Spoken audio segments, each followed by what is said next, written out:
The Secrets of Technology is brought to you by the StarQuest Production Network and is made possible by our many generous patrons. If you'd like to support the podcast, please visit sqpn.com/give. Welcome back to the Secrets of Technology podcast. I'm Kim Commando, America's digital goddess, and I never miss an episode. You're listening to the Secrets of Technology.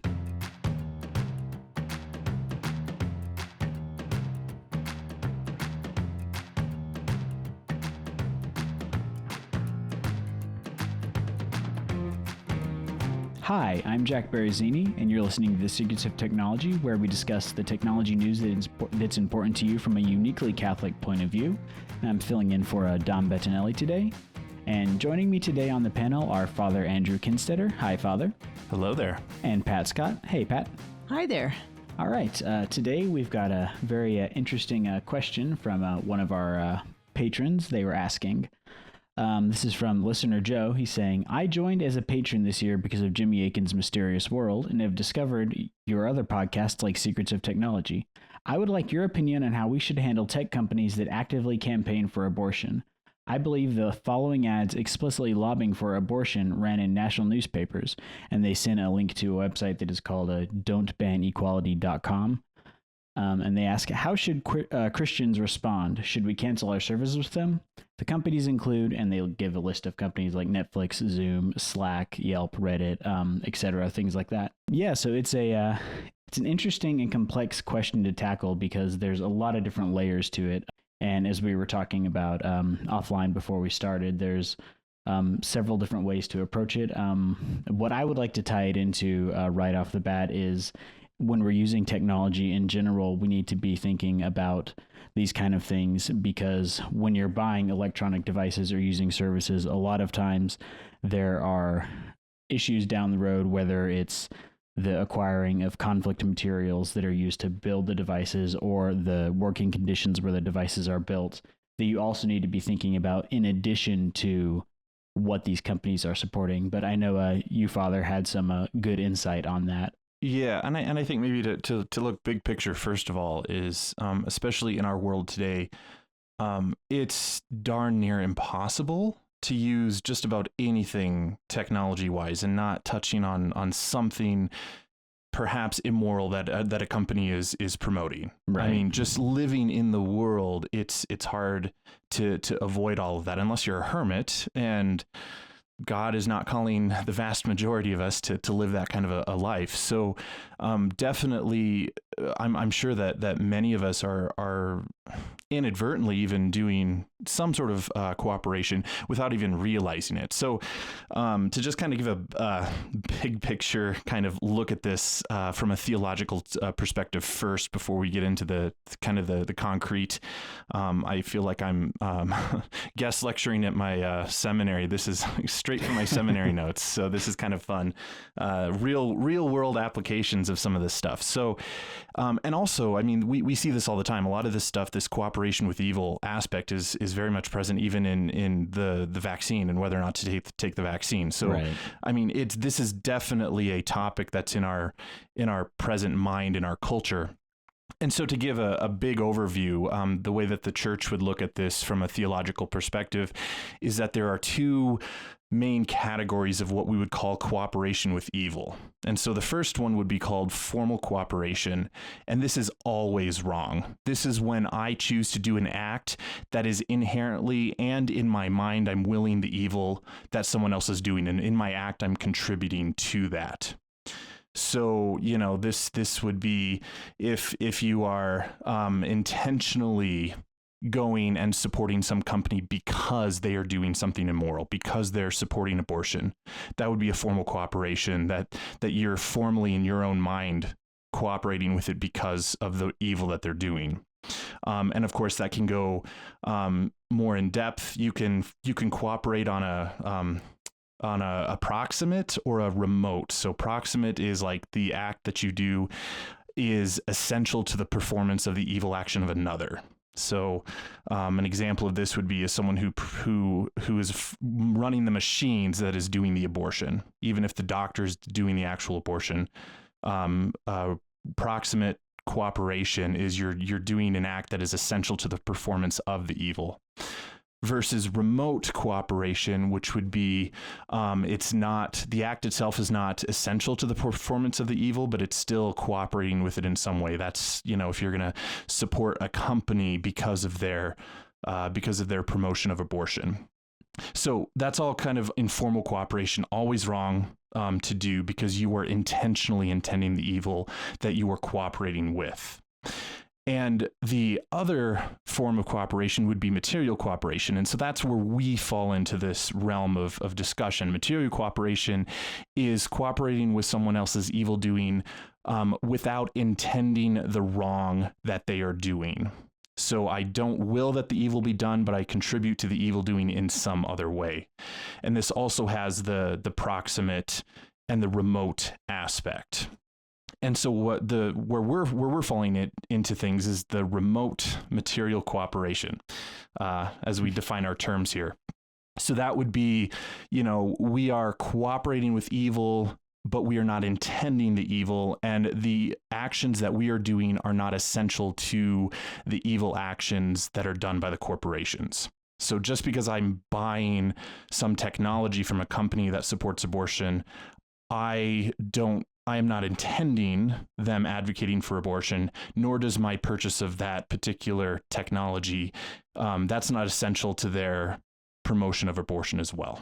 Mm-hmm. So the question is whether or not that remote material cooperation is, here's some more theological language for you, licit, which is basically that just means whether it's allowable, whether it's morally okay to do.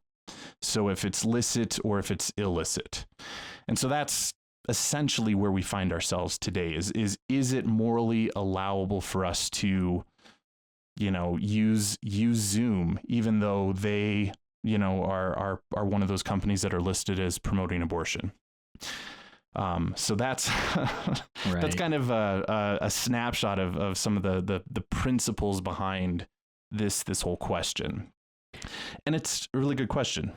It is, and it's one of those things where, especially the way discourse is on the internet nowadays, when you look up these kind of things, you're going to get people who are saying, this is the way you have to view this period. There's no wiggle room, or this is the way you have to view it. It's hard to find resources, and that explanation you just gave was excellent. And I know Catholic Answers has also covered this a lot. Yep. But I would say be wary of going out on the internet and just looking at different forums, because you're going to find a lot of half-truths out there that are going to portray this in one way or another that is not correct. And kind of just to touch on that also, I know we're talking specifically about technology companies here, but this applies to really any sort of action you're going to take, whether it's like paying your taxes, because the government supports things that are immoral, and you cannot reasonably not pay your taxes. Or something like, I know you mentioned the vaccine. I would say something like using Zoom or Slack or one of those is an even further removed from something like the vaccine, which used cell lines in that directly, whereas this is a company saying they support something. So it's levels and levels and levels removed from the immoral act. Correct. Well, and I would think also to say, like maybe I buy a product, that's one thing I could do. But if I turn around and give $20,000 to that organization on the basis of the fact that they publish this, now that's got to be bad. Right. Because I am materially contributing at that point to that cause, not just indirectly buying a product that's sitting on a shelf. Yeah, I ran into something similar. There was a band that I liked a lot. And they did like a fundraiser for Planned Parenthood where they were selling merchandise that was specifically like a portion of that went to Planned Parenthood. And I would say like buying their regular t-shirt or the regular CD would be remote material cooperation because you're not intending that. But if you were to buy that merchandise that was specifically set aside for that donation, that would be much more proximate. So it's kind of the same thing. Yeah. And definitely, I mean, one of the key things here too is your intention. If you were intending the evil, if you're intending to support a company and purchase from them because they support and promote abortion, that's always wrong. But if if it's something that you purchase their product, but you don't intend in your mind their promotion of those sorts of things, that's where it then becomes that material cooperation. And then it begs the question whether or not it's listed or not. Right.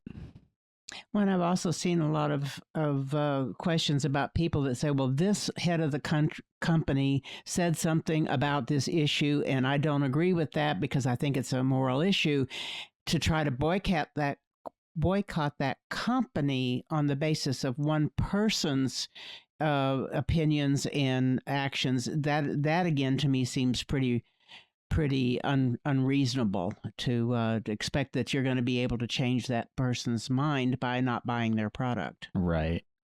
Yeah, that's a lot of it. And also, you need to look at what is actually being said and what is actually being done, because a lot of this stuff is lip service to get good PR. It's not any sort of substantial acts that are actually going towards supporting that immorality. Usually it's, hey, we're going to say this because it's the woke thing to do, and people are going to give us kudos on the internet.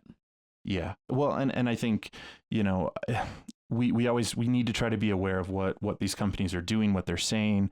The head of a company might have a personal opinion, but the company policy might be something different. Mm-hmm. We need to keep these things in mind because what we are called to do, of course, is to be the light of the world and to witness to truth and what is right and moral.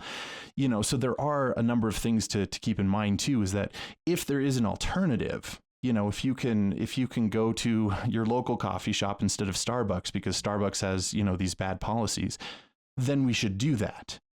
That's not going to change, the Starbucks policies or anything like that. But it is going to show, yourself and your family and the people that you witness to that you're going to go elsewhere. Mm-hmm.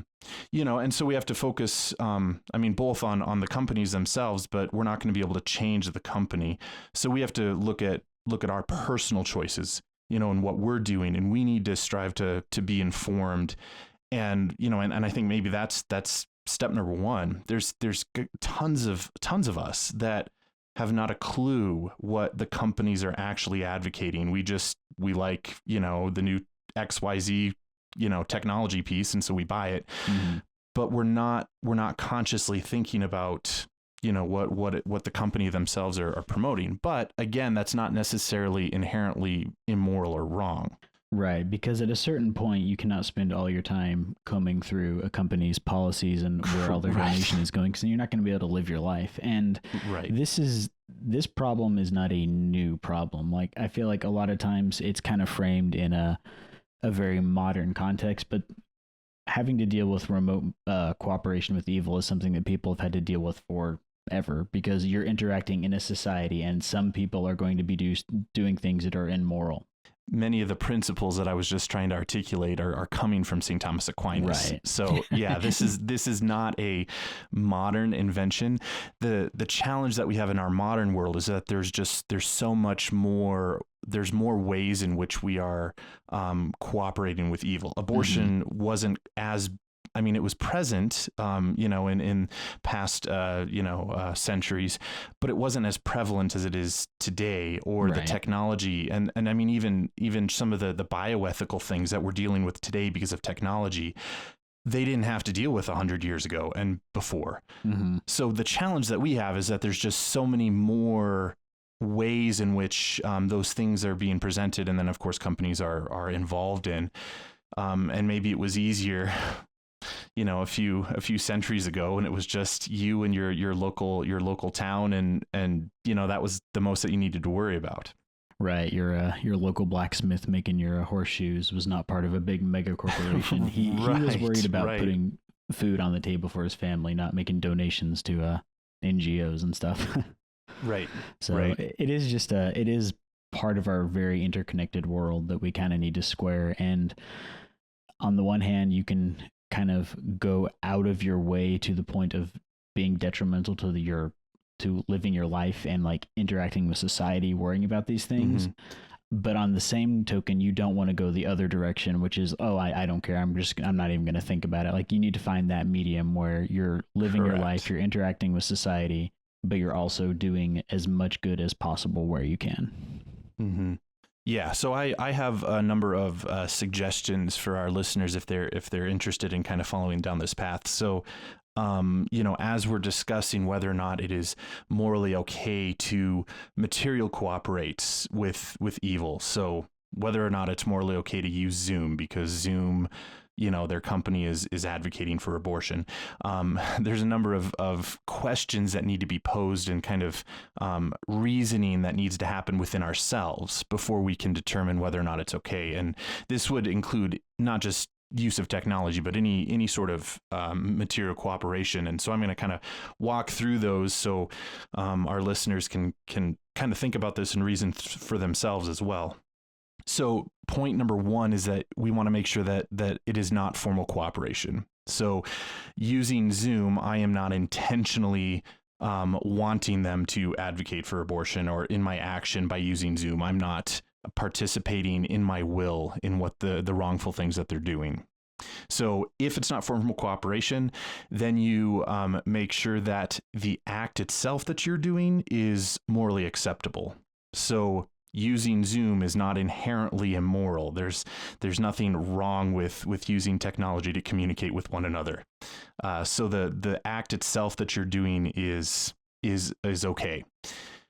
Next, you want to make sure that that you're choosing that your goal is good, that what you're intending is good. So your actions are leading to something that is good. We would use the buzzword integral human fulfillment in our theology class. So is what I'm doing leading me towards the fulfillment that God is wanting to do in me this side of heaven? And if that is also true, then you want to just make sure that you are not, we need to purify ourselves against our own dispositions against these things. And we want to make sure that we're sensitive to, in analyzing these reasons for and against this cooperation. As Catholics, of course, we want to make sure that we're in a state of grace. We have repented of our sinfulness and are committed to not committing mortal and venial sins. And then we want to consider the reasons for doing said actions. So the reason for using Zoom, and we want to consider the bad side effects, the good side effects, how they're going to affect the community, etc. So we want to ask, is using Zoom going to have bad effects upon me? Am I going to be somehow more inclined towards sin because I'm using Zoom? Am I going to be more selfish, for example, if I use Zoom? Is using Zoom going to be a scandal to others? Is it going to cause disharmony between myself and the community? Is it going to impede us from being credible witnesses against the wrongdoing? And does it prevent us from actually living out our vocations? If those questions lead you to think that it's still okay, then you want to, of course, make sure and consider any alternative methods to use other than the potential cooperation. And I'm using Zoom as an example, but you could use any of the examples. Mm-hmm. So is there an alternative that is not, a company that's advocating for abortion? And if there's not, then you want to also make sure that you don't have any mixed motives at play. Your emotions, you're not emotionally invested in a particular company because of, personal connection, even though they advocate for abortions. You want to make sure that your reasons are firmly rooted in logic and reason. And then essentially that's kind of the processes that we have to go through. And then if the good and the bad sort of your reasonings kind of balance out, then it's just a matter of discerning and praying and asking the Holy Spirit to guide us into choosing whether or not this is right for us. So, I know that was a bit long-winded, but no, it's fantastic. I'm hopefully that gives us this is not a black and white answer. Mm-hmm. And that's the challenge that we find ourselves in. Unlike formal cooperation, which, okay, it's wrong, period. And we move on. This is very much a mix, and it's okay to, at the end of all of this discernment and prayer, to conclude that it is not morally licit for me to do this and to not use those services. That is a completely acceptable conclusion to make. but it's also completely acceptable to conclude. And I've been using Zoom, for example. And so for me, I have concluded that it is okay morally for me to use Zoom. We use that on a diocesan level. We use that to connect with the priests in the diocese and so forth. So on my end, I've concluded that using Zoom is morally acceptable for me. But if you conclude otherwise, that's perfectly okay too. Is there an offset like type of thing? Somebody will say, well, I'm going to take a plane trip, so I need to do a carbon offset. Is it something like this that you say, well, I think that this is licit to do, but golly, I think I'll donate such and such a money to this organization over here because that's a good cause. I mean, I've heard people talk about, well, I'm doing this, but let me do something positive over here to kind of offset it. That's a great idea. But the moral life is not a tally of, I've done X amount in the good and X amount in cooperating with evil, even if it's not an even account if it's book. right. So, place. well, and that's a really the Good Place, a TV show kind of tries to address the complexities of some of this in their point system.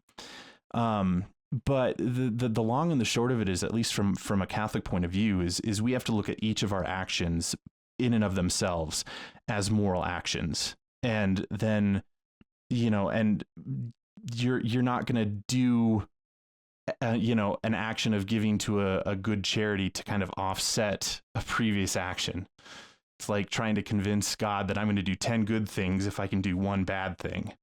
I've just heard this expressed by people. That's why I wanted to bring it up. Yeah. Well, and that is maybe a way that we try to rationalize it and say, well, yeah, it's okay if I do X amount of good elsewhere. The long and the short of it is that each action has to be looked at individually, and weighed accordingly.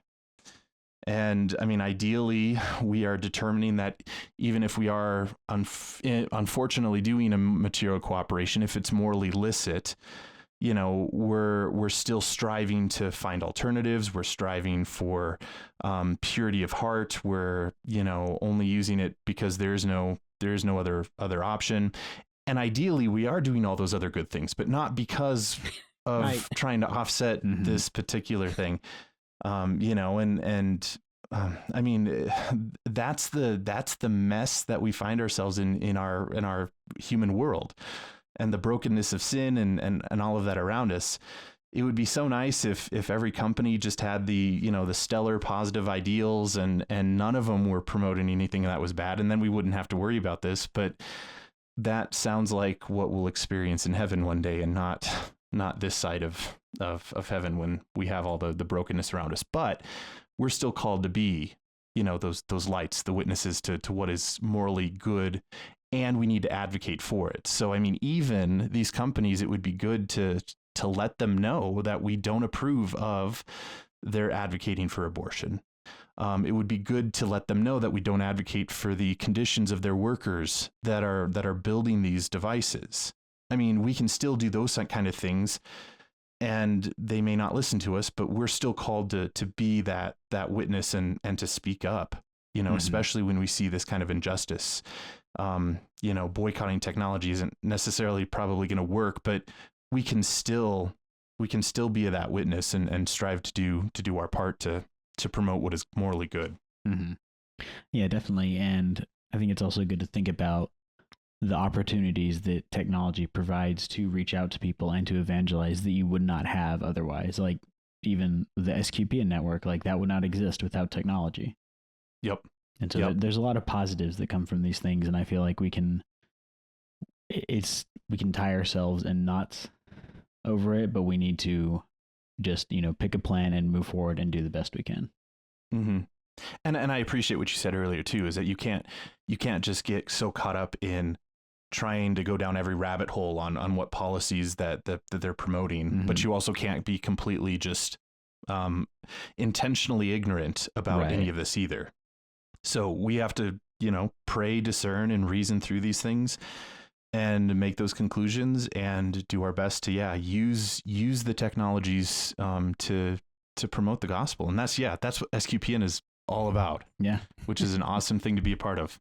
Yeah, definitely. That was a fantastic question. Thank you, Joe, and we appreciate your support on Patreon.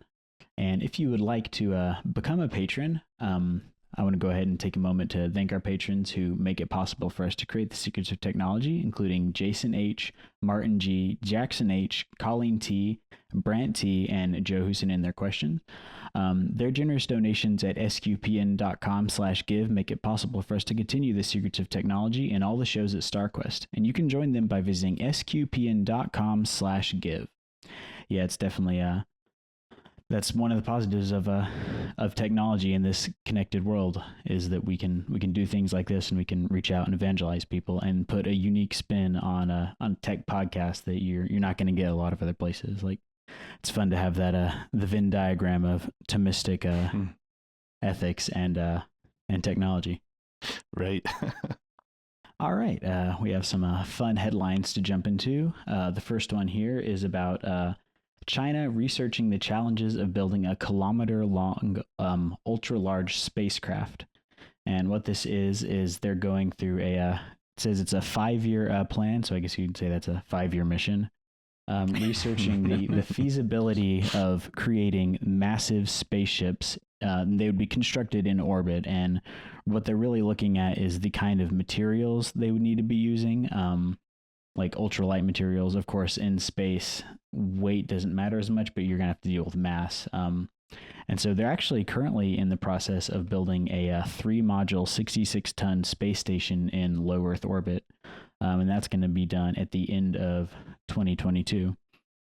And a lot of this is looking for the future in terms of going out to Mars and the other planets in the solar system, and doing things like mining asteroids for their resources, and also constructing massive power generation stations in orbit that would take in the solar power and then would beam it back to Earth with microwaves.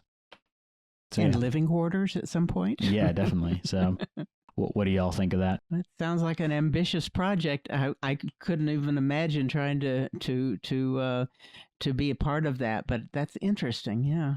I'm very fascinated by it and also terrified by it. If it falls, right? What? If it falls out of orbit, Well, right? yeah. I mean, I'm a huge science fiction nerd myself, but I don't even know if I would be comfortable. I mean, going to Mars, or leaving leaving the Earth. And I know we're gonna talk about that in another news article too. But like the whole, I don't know.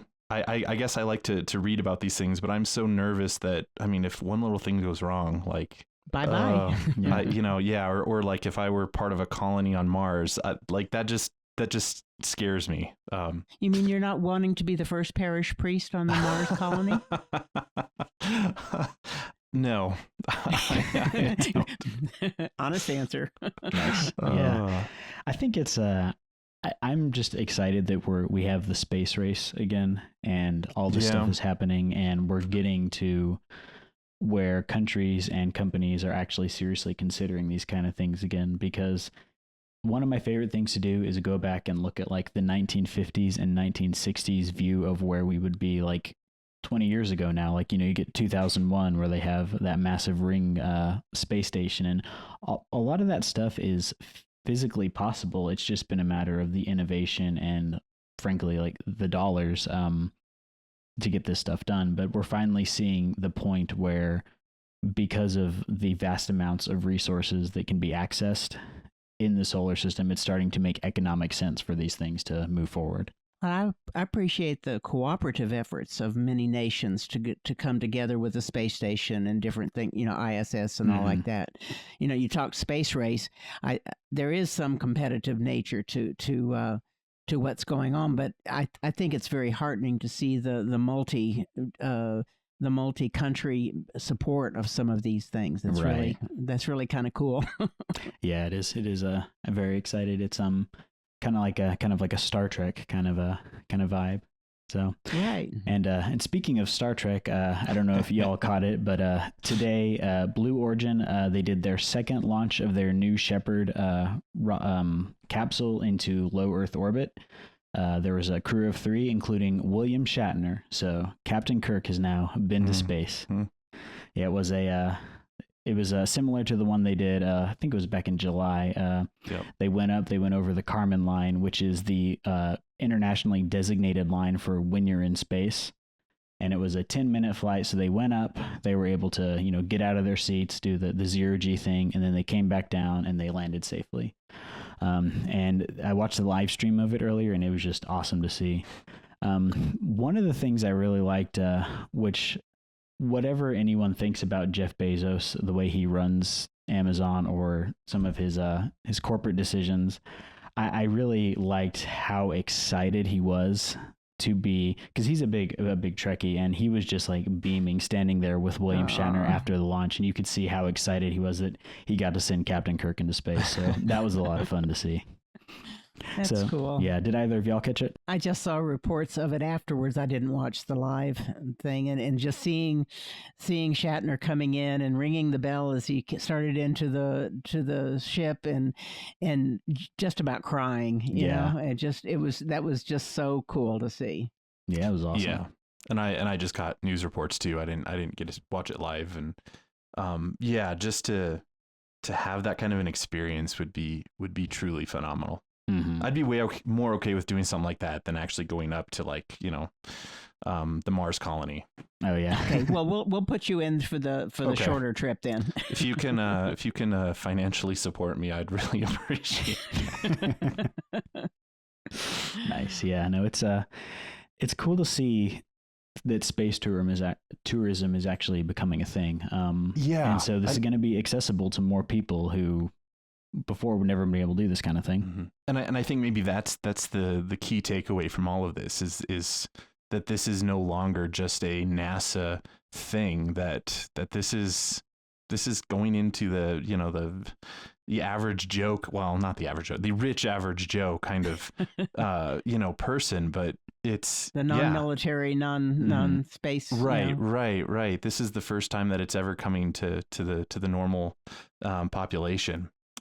So, and of course, as they continue to advance and do more of it, I mean, the prices will go down as there's more competition and better, efficiency and all of that kind of stuff too. So, right. It's also cool to see. He's actually the oldest astronaut now. He's 90 years old, which he does not look 90. He looks good for 90.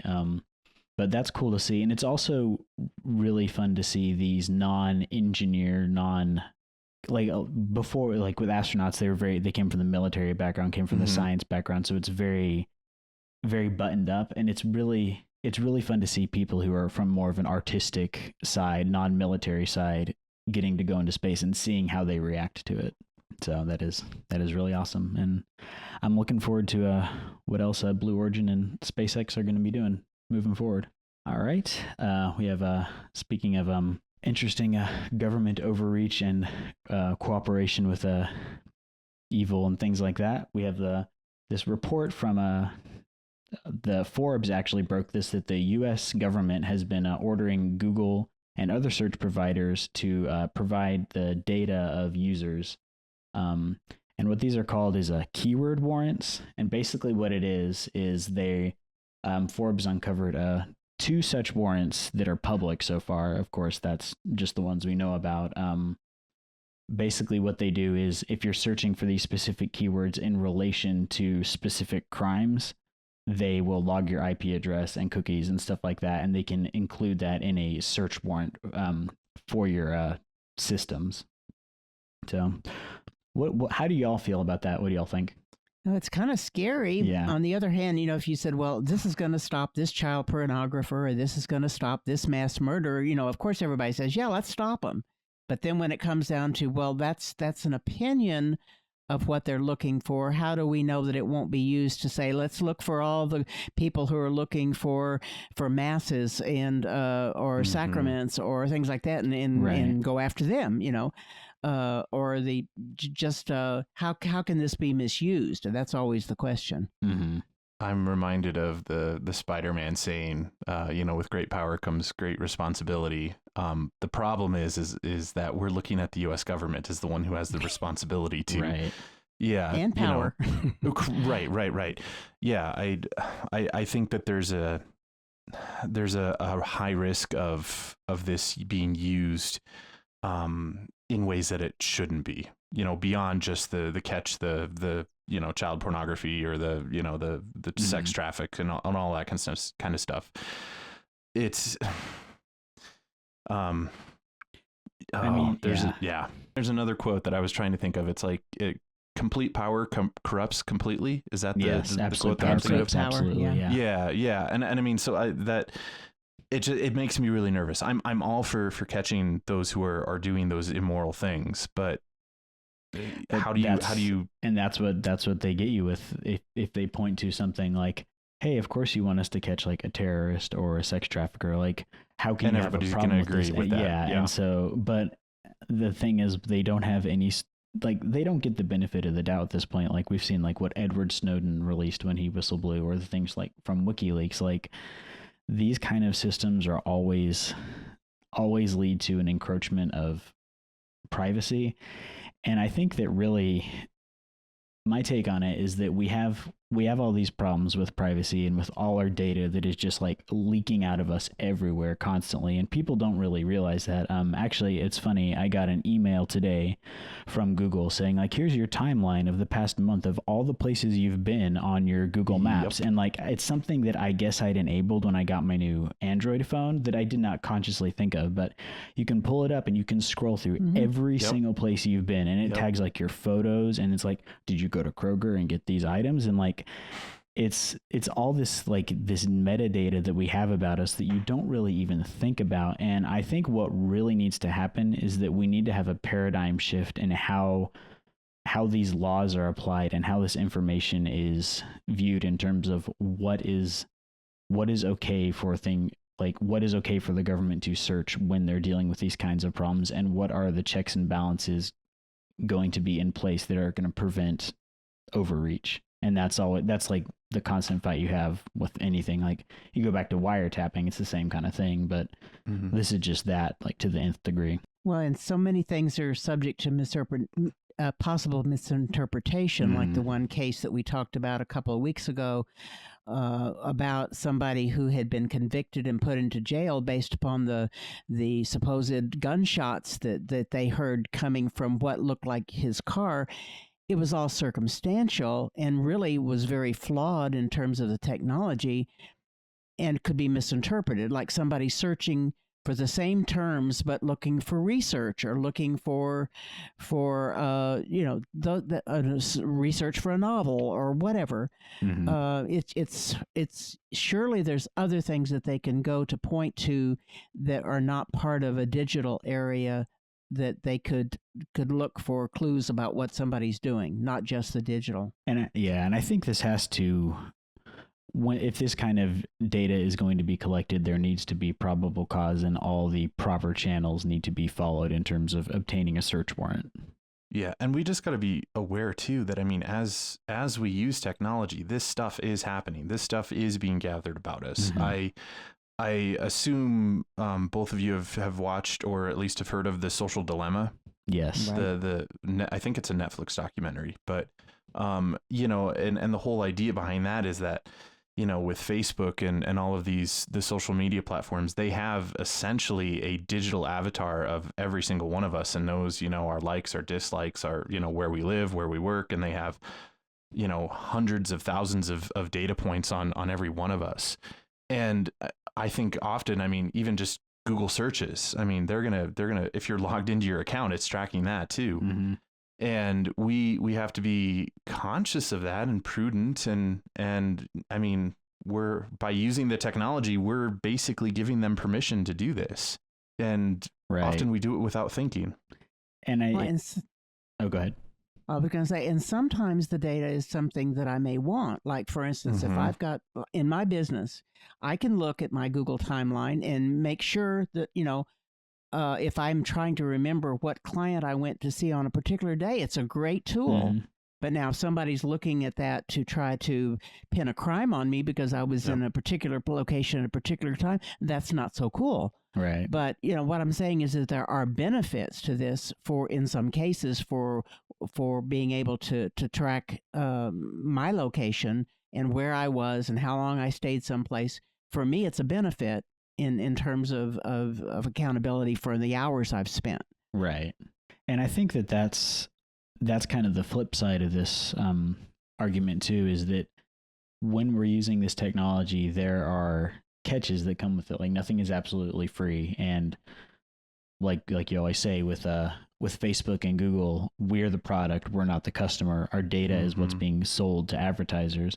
But also with this, like we have to acknowledge the reality of criminals are going to use any sort of means they can to conduct their crimes. And so it is legitimate for law enforcement to subpoena these kind of information when they have a reason to do it. So I don't think that absolute privacy is something that we're guaranteed if we're doing something that is illegal, that is harming other people. So it's just a matter of, is that actually, are they actually going to stay in their lane? Yeah. Yeah. So yeah, it's a prickly thing. And I think really, especially over the next probably couple decades, we're going to see laws have to catch up with the way technology works. And there's always a delay there. Speaking of tracking your information, Mozilla is now doing this fun thing in Firefox where they are selling sponsored suggestions in your ad bar. And this is something that they've implemented recently. I've got it here on bleepingcomputer.com, which is a fun website name. Basically, beginning with the version of Firefox 92, which came out a couple of months ago, they do this thing where companies and organizations can basically buy the search suggestions that shows up when you're searching for different things.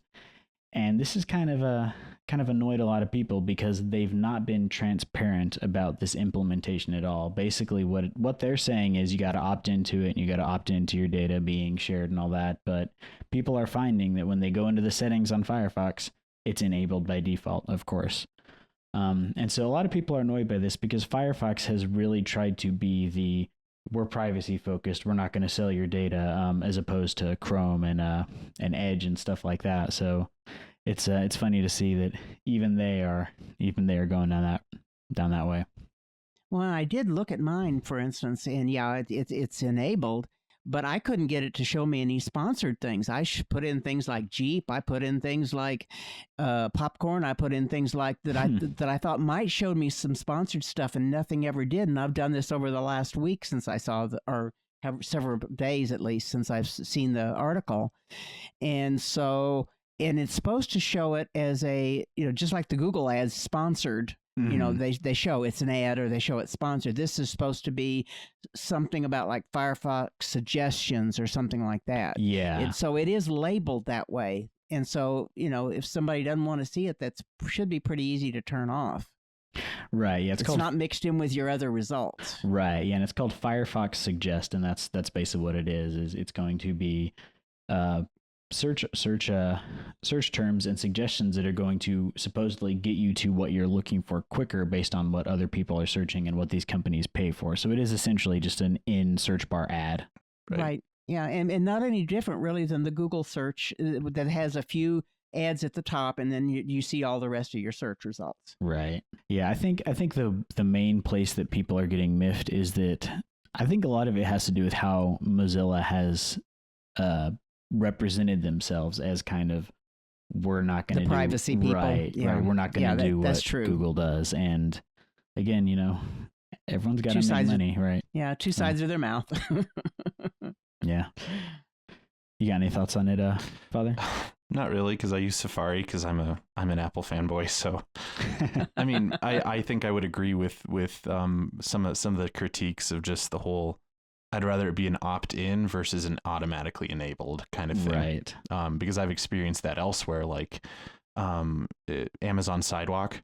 If you have an Echo device, it was just turned on by default, and that was a way to try to share, internet networks with other users, and it wasn't it.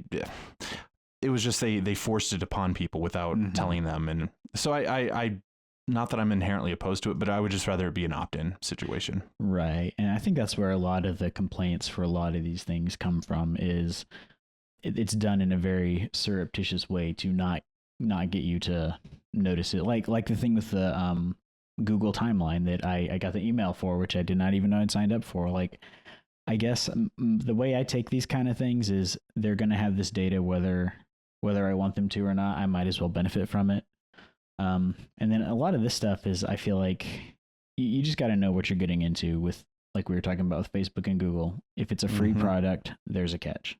Well, and it's kind of like I tell my clients too, people complain about Facebook and all that, and I agree, but you don't have to look at the ads. You don't have to click on the ads. You know that they're there, and it's part of the cost of having a free product. Right. And so you have to, part of it's an education issue that people have to learn to be a little bit more critical in their thinking. To say, why is this stuff here? Do I even need to look at it?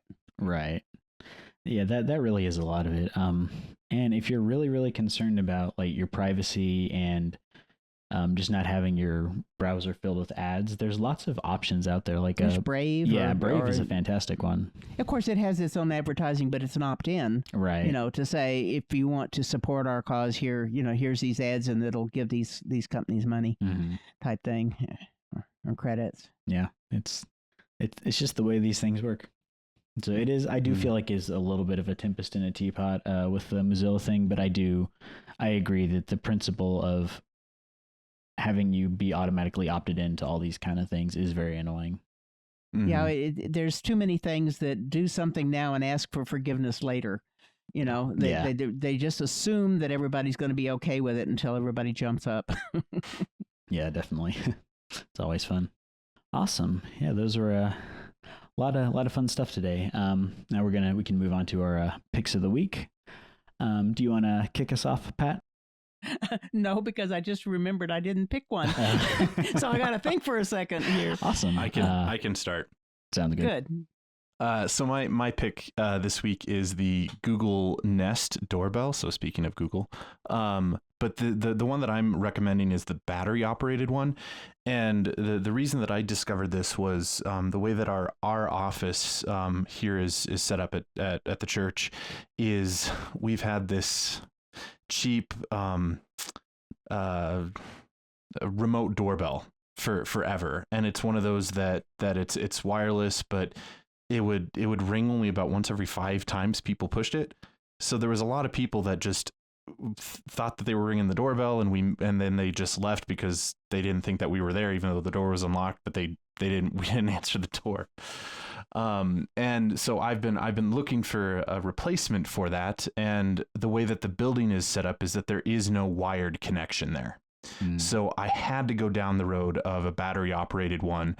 And I discovered that the Google Nest doorbell battery operated one, which is really phenomenal. So I was able to, I felt very Tim the Toolman Taylor here. I had my masonry bit and screwed it into the brick on the outside of the door, and so it's very secure on the outside of the door. And it's got a camera on it, and it's got a doorbell, and so it'll ring, and it'll ring to your cell phone if you have the Google Home app on your smartphone. I also did get a Google speaker with it as well, so put that in the office, so that way when someone rings the doorbell, there's actually an audible in the office kind of ring that goes on as well. But then it's super nice because there's a camera there as well, which we've never had a camera at the front door, so this is sort of a helpful security thing as well. And so that is my pick. I am blanking on the cost of that. I wanted to say it was about $180. Yeah, I think it's $179 is typically how much they cost. Yeah, $179. How long have you had it, and have you noticed if what's the battery life like? Because I've considered getting one of these, and my chief worry is I'm going to forget to charge my doorbell. Right. So actually we've had it installed for 2.5 weeks or so. And in fact, I'm going to pull it up right now. I was reading reviews, and some people were claiming that it would last up to 2 months. Currently I've had it on for 2 weeks, and the battery life is at 64%. So, Oh, wow. And we get the mail delivery just about every day. I mean, multiple people come in every day. This isn't just we have, maybe one person show up at our doorstep every day. So it's looking like it's going to last us about a month, which is great. And then I can check the battery life on my phone. I assume it will give me a notification when the battery is low. I haven't experienced that yet, but I assume I will. And then it'll just be a matter of, once I get that notification, plug it into, there's a USB power cable that's with it. And then I'll just charge it up and then throw it back out there for a month. So for a wireless option, I've been very happy with it. Nice. That's awesome. Yeah. I might consider that. I have like the whole old style doorbell in my home. And so I think eventually if I put in a smart one, I'm going to see if I can wire it in. But if not, it sounds like my biggest fear is the battery life. And I guess that's not something I really even need to worry about. I do love our Google doorbell. I mean, it is really nice in a sense that not only is it good video, but I can go back and look at video. I mean, there are plans that you can buy 3, 5, 7, I don't know, however many days, that I can go back and look and see when I wasn't actively recording it. I mean, it's recording it for me, and I can go back and look at earlier times and pick up stuff that I would like to save, and then you can save those little videos on your device too. Yep. Nice. That's yep. awesome. There's internal memory, and I forget how long it stores, even without a plan. There's some storage on the device itself. Nice. That's awesome. But I think if you can get a wired, it's probably just better. Yeah. But in situations like us, wired, there was no option without, renovating the office, and no, Yeah, we're not definitely. going to do that. Yeah. It is good to hear that is a good option though, because I think that's a lot of what dissuades people from the battery version. And I can easily handle once a month to plug it in for, a day. Yeah, it's not bad at all. All right, Pat, did you want to go next? Well, let's see. I was just trying to think. I did get a new Mac Air recently, and I've been enjoying it a lot. But it's not something you're going to have as your normal pick of the week, except that my old MacBook had been pretty old, and so it was time to get something with an M1 chip. Oh, and I've been nice. really happy with the Yeah. performance of it, and it's kind of cool. Oh yeah, definitely. I got the MacBook Air back in January, and it's a fantastic computer. So, Isn't there a Mac event happening on Yeah, Monday there or is, yeah. Tuesday? a couple of days. yeah, they're going to come out with the M1X. So I guess that- listeners, stay tuned for that next week. Yeah, definitely. So is that going to be on the 27-inch iMac, or is it going to be a higher chip on the existing MacBook Pros? I believe what the rumors I've heard is it's going to be a 14-inch and a 16-inch MacBook Pro that is going to have the next version of the M1 chip, and that's going to replace the current 13-inch M1 MacBook Pro and the 16-inch MacBook Pros that are still on Intel. Right. So it'll be cool to see what they come out with. Apparently, there's also some rumors that the new MacBook Pros are going to have the notch like the iPhone. So if they go with that, I'm gonna really wonder why they made a design decision like that. But A notch on the MacBook kind of Pro? like the iPhone, yeah, to keep the bezel as small as possible. Wow, I hadn't heard that. Yeah, it'll be interesting to see how that goes. Awesome. My pick of the week is not a device or a service so much as it is a feature on my Google Pixel 5a that I got about a month ago. It has this awesome feature in the camera called astrophotography mode. And basically what it is you can set it to night mode and then you keep it very still. I've been using my rigged up tripod, which is just a bunch of bricks in my backyard that I'm propping it on. And you can take these fantastic pictures of the sky, and it takes like 4 or 5 minutes depending on the light. But once it does, you get these really, really beautiful star pictures where you get tons and tons of stars that you cannot see with the naked eye. And even where I live, which is fairly light polluted, and I got a lot of trees around me, I've been getting really, really good results. I've been posting some of them on Twitter, but I really enjoy that feature. Cool. So I believe the new iPhones can also do something similar. But if you have a Google Pixel phone, they have really good software that enables a lot of that. All right.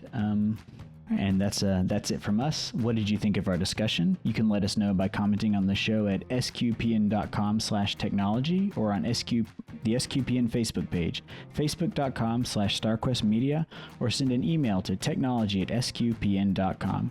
You can find links from our discussion and picks of the week on our show notes at sqpn.com. You can help us grow Secrets of Tech by writing a 5-star review in Apple Podcasts or one of the other podcast directories, and share the podcast with your friends to help us grow our community and reach more listeners. Until next time, Father Andrew, thank you for joining me and sharing the secrets of technology. Absolutely. And Pat Scott, thank you as well. It's always a pleasure to be here. And once again, I'm Jack Baruzzini. Thank you for listening to the Secrets of Technology on StarQuest.